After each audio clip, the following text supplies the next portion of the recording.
And starting to the top of the map, we have the Protoss player who sends an early probot onto the map. It is StarTale, Panic. He's not panicking just yet, but he's the one who wants to be aggressive. He knew his opponent already for a few days and he knew the map, so he's prepared a specific build. He's up against the AZUBU player to the bottom of the map, the Zerg in blue. AZUBU sleep. And builds like this is when statistics are not really all that important. I'm gonna break it down to you anyways. We have Panic in this matchup with a 58% win ratio, offline Heart of the Swarm, and Sleep is at 35%, so 9 matches lost. But as mentioned before, with the early probe that he sent out, the proxy build for Panic, he's gonna do it. He prepared the build and he is going for the double gateway proxy. This is so strange.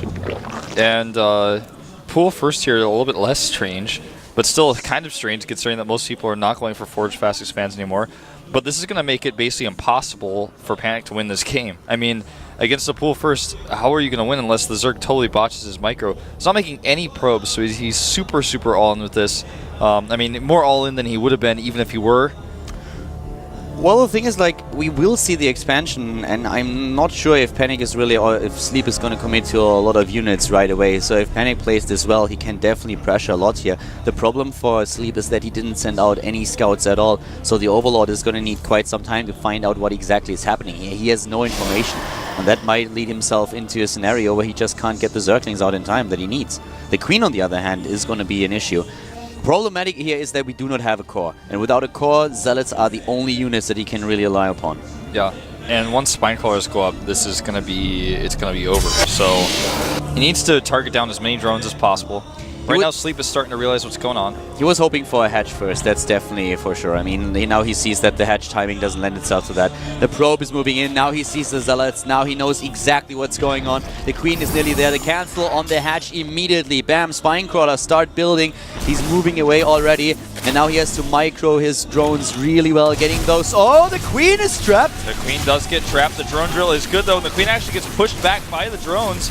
Down to 20 hit points, but does survive. The Zealots, on the other hand, go into town on those drones. So many of them going down. Finally, the Zergling's starting to help out. Another Zealot runs into the main, and he's actually eliminated several Harvesters, but it's still 9-9. It's 9-9, but he kills another 3, and suddenly it's 9-6. He needs to take down that Queen on the other hand. He could have killed it earlier already with a probe or with one of the Zealots, but he didn't really see it. He was focused so much on the Harvesters that he didn't go for it. Now the Spinecrawlers are there, but the Harvester count is still 6-9. There's no expansion, and things are actually not all that bad for Panic. This is not looking too shabby.